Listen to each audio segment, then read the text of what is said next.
చాలా బాగుందండి నిజంగానా. యా ఇంద్ర భవనాలు ఏంటి, లొకేషన్ ఏంటి మర్తిపోయిందంటే. వీళ్ళందరూ చైనాలో ఉంటుండే ముస్లిమ్స్ అండి. సలాం వాలేకుం. పరిచయం చేస్తాను. ఈ కేకులు అనుకోగలరు. ఆ పచ్చిమిరపకాయ నూనెని మళ్ళీ పచ్చిమిరపకాయ ముద్దలో వేసి తీసిన సెజ్వానా మసాలా. Good morning from China. So మనం ఈ జాంగ్జియాజీ నగరాన్ని వదిలి చొంగ్చింగ్ నగరానికి వెళ్తున్నాం. ప్రపంచంలోనే లార్జెస్ట్ నగరం, ప్రపంచంలో టెక్నాలజీ నగరం. 100 సంవత్సరాలు, ప్రపంచానికి 100 సంవత్సరాల ముందుంది ఈ చొంగ్చింగ్ నగరాన్ని మీకు చూపించబోతున్నాను. ఈ నగరాన్ని 2 విధాలుగా చూపించబోతున్నాను. First night version. Night Indra భవనాలను మించిన భవనాలు, అద్భుతాలు, అమోఘాలు ఉంటాయి. సో తర్వాత మార్నింగ్ చూపిస్తాను. మార్నింగ్ అంతా టెక్నాలజీ అంతా చూపిస్తాను. సో లాస్ట్ వీడియో అవతార్ మౌంటైన్స్ని, స్వర్గానికి దారి, ఆ వీడియోని ఎవరైనా మిస్ అయిపోతే ఈ ప్రకృతి అందాలని చూడడం మర్చిపోకండి. ఫస్ట్ ఒక లైక్ కొట్టండి. వచ్చి 8 రోజులు అవుతుంది. 8 రోజులు 80 కిలోమీటర్లు తిరిగాను. చాలా ఆరోగ్యంగా ఉన్నాను. ఫస్ట్ లైక్ కొట్టి అవునట్లు బుల్లెట్ ట్రైన్లో వెళ్తున్నాము. బుల్లెట్ ట్రైన్లో ఫస్ట్ క్లాస్లో వెళ్తున్నాం. ఇక్కడికి సెకండ్ క్లాస్ జనరల్లో వచ్చాం కదా, ఇప్పుడు ఫస్ట్ క్లాస్లో వెళ్తున్నాం. డోంట్ మిస్, ఎంజాయ్ చేయండి, వీడియోలన్నీ బాగుంటాయి. సో ఈ బుల్లెట్ ట్రైన్ ఫస్ట్ క్లాస్ అనమాట. నేను ఫస్ట్ క్లాస్ తీసుకున్నాను. మీకు ఇంకా బిజినెస్ క్లాస్ ఒకటి చూపించాలి. నేను సెకండ్ క్లాస్ చూపించాను కదా, ఇది ఫస్ట్ క్లాస్ జర్నీ. జస్ట్ 600 కిలోమీటర్లు, గంటకు 350 చొప్పున, 2 గంటల్లో తీసుకెళ్ళిపోద్ది. సో ట్రైన్ టూర్ ఫస్ట్ అదిగా సూపర్, మామూలుగా లేదు. వాటర్, అది లగ్జరీ ఫెసిలిటీస్, బాత్రూమ్లు అవిని చూడండి, నీట్గా ఉంటుంది అందంగానే. సో నాకు విండో సీటే దొరికింది, బట్ ఎవరు లేరు, చూద్దాం. So first class luxury. మనకి ఇది ఓపెన్ స్పేసు, పడుకోవడానికి పెద్ద విండో, నీట్గా ఉంటుంది, బాగుంటుంది. బిజినెస్ క్లాస్ చూపిస్తాను, మతిపోతుంది, కానీ డబ్బులు ఎక్కువ. సేఫ్టీ చెప్తున్నాడు, యాక్సిడెంట్ అయితే అలా తప్పించుకోవాలి అని.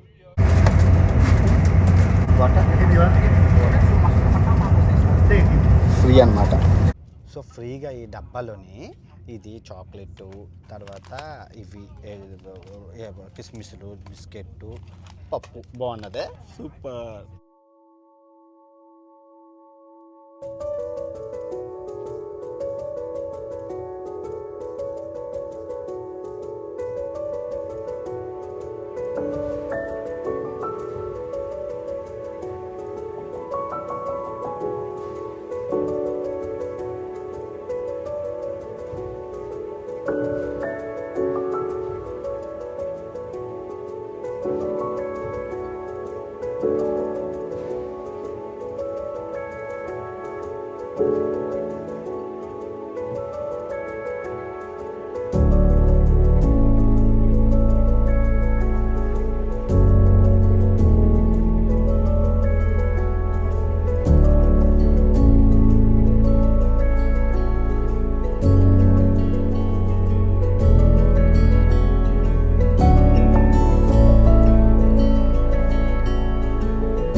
జర్నీ చాలా బాగుంది. ఇప్పుడు బస్ తీసుకొని సిటీకి వెళ్ళి రూమ్కి వెళ్ళిపోదాం.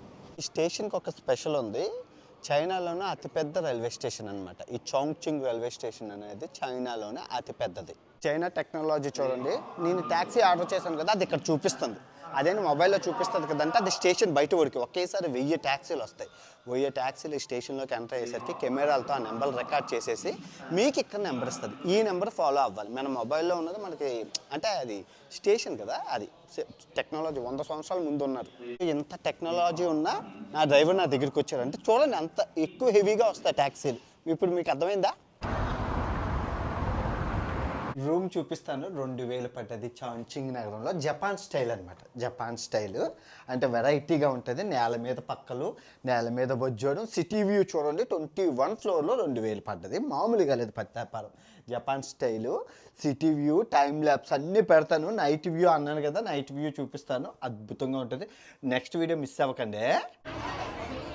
సో అక్కడికి వెళ్ళి ఇప్పుడు మనం టైం ల్యాప్స్ పెట్టి అక్కడ నుంచి మీకు షిప్ ఎక్కాలి. నా షిప్ నా కోసం వెయిటింగ్. అక్కడికి వెళ్ళాలి ఇప్పుడు. అన్వేషు పరిగెత్తి టైం అయిపోతుంది. అమ్మో చాలా జనం ఉన్నారు అన్వేషు. అమ్మో అమ్మో ఫెర్రీ షిప్ వెళ్ళిపోతుంది బాబు, వెళ్ళిపోతుంది రాయను. అన్వేషు పరిగెట్టరా, టైం అయిపోతుంది. దేవుడా దేవుడా దేవుడా దేవుడా కాపాడు, డబ్బులు వేస్ట్ అయిపోతే షిప్ బుక్ చేసుకున్నాను, పరిగెట్టాను రా అన్వేషు, పరిగెట్టరా, వేస్ట్ చేయకరా, సమయాన్ని వేస్ట్ చేయకరా అన్వేషు. సాదా సీదాగా చెక్క ముక్కలతో ఉన్న నల్ల బిల్డింగు ఆ బిల్డింగుల మధ్యన ఉంది కదా, కానీ రాత్రి అయితే ఆ బిల్డింగులు లైటింగ్ దేనికి పనిచేయదు. ఈ బిల్డింగ్ ముందు ఇంద్రభవనమే, ఇంద్రుడి భవనం. ఇప్పుడు ఈ ఇంద్రభవనాన్ని మీకు ఎలా చూపిస్తాను తెలుసా? ఆ షిప్ ఎక్కి చూసేద్దాం. ఓకే, చాలా బాగుంటుంది. 2000 అనమాట. చవక క్రూజ్ కిట్ట లాడిపోతుంది. మీరు చూసుకోవచ్చు లొకేషన్స్ మొత్తం, ఫుడ్ స్టాళ్ళు ఏటి అన్ని పెట్టారు. మూవ్ అయిపోయింది షిప్. సూపర్, మామూలుగా లేదు. టర్న్ చూడండి, అద్భుతంగా ఉంటుంది. వా కదా, సూపరు.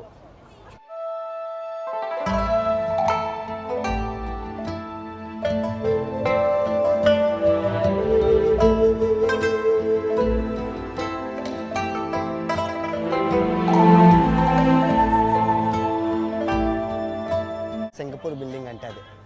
సింగపూర్లో కాపీ కొట్టారు, మామూలుగా ఉండదు మనం.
వీళ్ళందరూ చైనాలో ఉంటున్న ముస్లిమ్స్ అండి. సలాం వాలేకుం. బాగుంది, చైనాలో ఉంటున్న Muslims.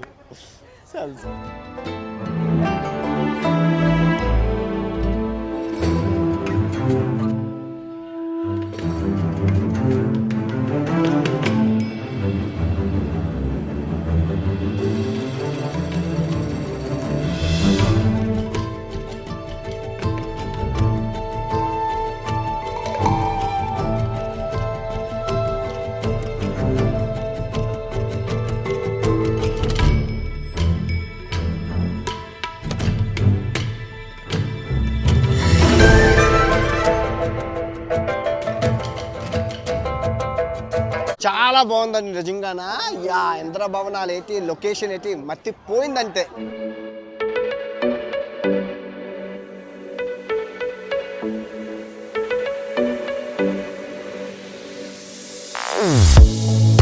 Say something meaningful, say something I don't know.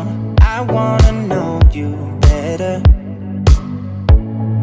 The way that you talk to me, the way that you make me feel, I don't know if you're real. I wanna put you in that spotlight, looking at you all night. Put you in that spotlight. Oh, you make me feel right. Wanna look at you all night. Put you in that spotlight. Oh, you know you're beautiful. You know you're beautiful, and it's like you're untouchable, like you're untouchable. Don't you? ఇది రీసెంట్గా చైనాలో famous అయిందండి, అంతకుముందు కాదు. హోంగ్యా cave అని చెప్పి చెక్క building అండి. దానికి లైట్ సెట్టింగ్ పెట్టారు. సో లైట్ సెట్టింగు, ఆ ఎల్లో కలర్ గోల్డెన్ లైట్స్ అంటారు కదా అవి.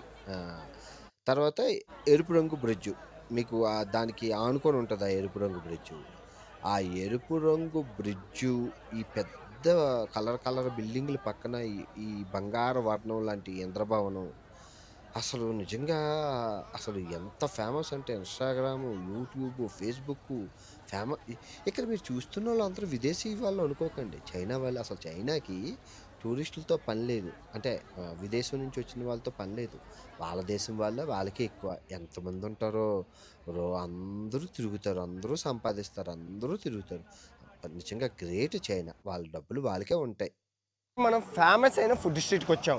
సో నేను ఫుడ్ వీడియోలో అన్ని రకాలు మీకు చూపిస్తాను, కానీ ప్రస్తుతం మీకు నోట్లో లాలాజలం ఓడడం కోసం కొన్ని రుచికరమైన పదార్థాలని మీకు చూపిస్తాను. చూసి లాలాజలం కార్చుకోండి. మీరు క్యూ చూడండి ఎంత ఉందో ఫుడ్ స్ట్రీట్లోని. ఇదిగో అదిగో అదిగో అదిగో. చైనా జనాభా సరిసమానంగా ఉన్న మనకన్నా భూభాగంలో పెద్దది కదా! వీళ్ళకి ప్రాంతాల వారీగా రుచికరమైన ఆహారం మనకెలా ఉంటది? మనకు గుజరాత్‌లో ఎలా ఉంటది? అస్సాం, త్రిపుర, తర్వాత రాజస్థాను, ఆ! తమిళనాడు ఆహారాలు ఎలా మారిపోయి ఉంటాయో, వీళ్ళకి రాష్ట్రాలకి సెజ్వానా రాష్ట్రం గాబట్టి ఇది. ఈ సెజ్వానా రాష్ట్రంలో ఆహారం వెరైటీగా ఉంటది. నిజంగా పురుగులు, తేళ్ళు కామనే ఇక్కడ వీళ్ళు ప్రోటీను. కాకపోతే వాటిలతో పాటు వింతైన లోకల్ ట్రెడిషన్ ఫుడ్ అనేది అబ్బా! ఆ స్వీట్సు అసలు స్టేట్‌కి మారిపోతున్నాయి వీళ్ళ ఆహారం కూడా. నాకు కూడా తెలీదు. అందుకే నేను ఇయన్నీని స్పెషల్‌గా ఫుడ్ వీడియోలు అయితే తీశాను. అంటే అన్నీ మీకు తెలుసు కదా! నేను ప్రతి కంట్రీలో ఫుడ్ వీడియో కోసం డెడికేటెడ్‌గా నీట్‌గా వీడియోలు తీస్తాను. సో ఈ చొంగ్చింగ్ స్పెషల్ ఏంటంటే కొండ ప్రాంతాల్లో ఉండడం వల్ల అందరికీ జలుబు దగ్గు ఉంటుంది నాకు వచ్చినట్లు. సో ఈ పచ్చిమిరపకాయలు సలసల కాగే నోట్లో ఉంటుంది. సో ఇవన్నీ స్వీట్లు కాదు, మొత్తం అంతా కారం అనమాట. మీకు ఫుడ్ వీడియోలో మతిపోతుంది. సెజ్వానా సలసల కారం నూనెలో తినే ఆహారం మీ నోట్లో లాలాజలం కాదు కదా, నాలుగు కూడా బయటకు వచ్చేస్తుంది. కేకులు అనుకుంటే మీ పొరపాటు సెజ్వానా నూడిల్స్లో వేసుకుంటాం కదా ఆ మసాలా, పచ్చిమిరపకాయ నూనెలో పచ్చిమిరపకాయ ముద్దేసి తయారు చేస్తారు. కేక్ కాదు, కళ్ళు మండిపోతాయి. ఇది తింటే వీడియో ఛానల్ పక్కా గ్యారంటీ. ఫుడ్ వీడియో వరకు వెయిట్ చేయండి, మీ నోట్లో లాలాజలం వచ్చినా ఆగాలి.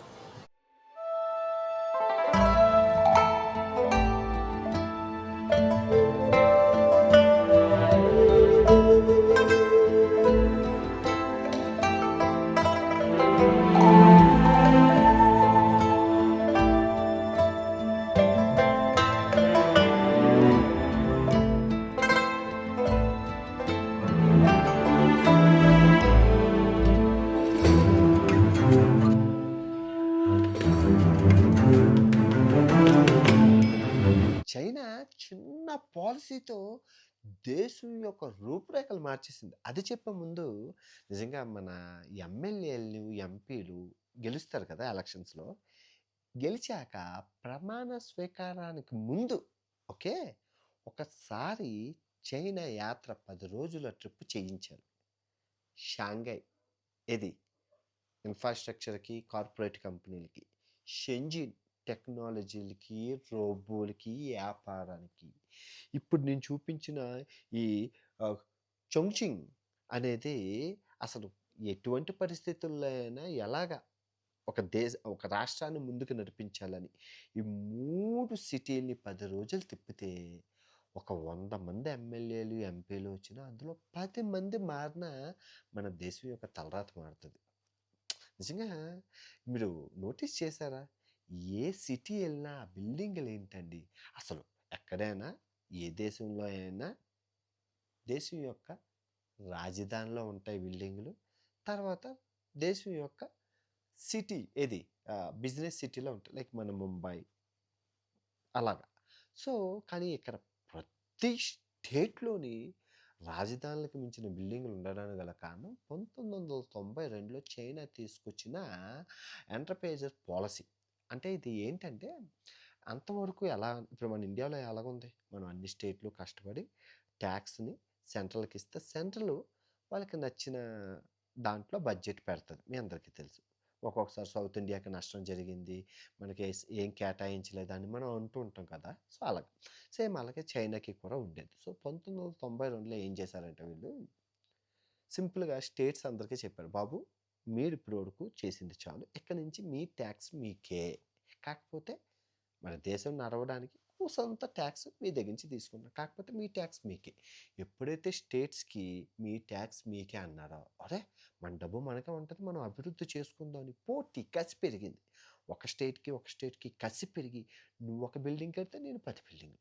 నువ్వు 20 కంపెనీలు పెడితే నేను 30 కంపెనీలు. దీనికి తోడు దేశం కూడా పెట్టుబడులు పెట్టడం మొదలుపెట్టింది. అంటే ఇప్పుడు నేను ఈ సెల్ ఫోన్ కంపెనీ పెట్టాను. ఏది? 10 లక్షలు బిజినెస్ చేస్తుంది. వెంటనే ఆడి దగ్గరికి వెళ్ళి, ఇదిగోరా నీకు ఇదిగో 10 కోట్లు ఇస్తున్నాం, బిజినెస్ స్టార్ట్ చేయి. ఆడు వెంటనే ఒప్పోలు గిప్పోలు బిజినెస్లు పెట్టి అలా పెట్టినోళ్ళే వాళ్ళంతా. ఇప్పుడు 10 లక్షలు వ్యాపారం చేసినప్పుడు గవర్నమెంట్కి 1,00,000 ట్యాక్స్ వెళ్ళింది. ఇప్పుడు గవర్నమెంట్ వీడి మీద 10 కోట్లు ఇస్తే ఈడు 100 కోట్లు వ్యాపారం చేసినప్పుడు గవర్నమెంట్కి ఎంత ట్యాక్స్ వెళ్ళింది? 10 కోట్లు చొప్పున ఓ 10 సంవత్సరాలకు 100 కోట్లు వెళ్ళింది. గవర్నమెంట్కి లాభం కదా. సో ఈ విధంగా అందరినీ పెట్టుబడి పెట్టి ప్రోత్సహించి ముందుకు తోసి దేశాన్ని జీడిపి ఒక్కసారి టప్మని లేపింది. అది చైనా పాలసీ, ఈ 1992 పాలసీ. ఈ పాలసీ కనుక మన ఇండియా వస్తే ఎలా ఉంటుంది అని కింద కమెంట్ చేయండి. సో ఈ వీడియో ఎంతటితో సమాప్తం. రేపు నెక్స్ట్ వీడియో మీ ఊహకు వదిలేస్తున్నాను. ఒక 100 సంవత్సరాల టెక్నాలజీని చూపిస్తాను. Don't miss. ఉంటాను. బాబాయ్ అండ్ జై హింద్.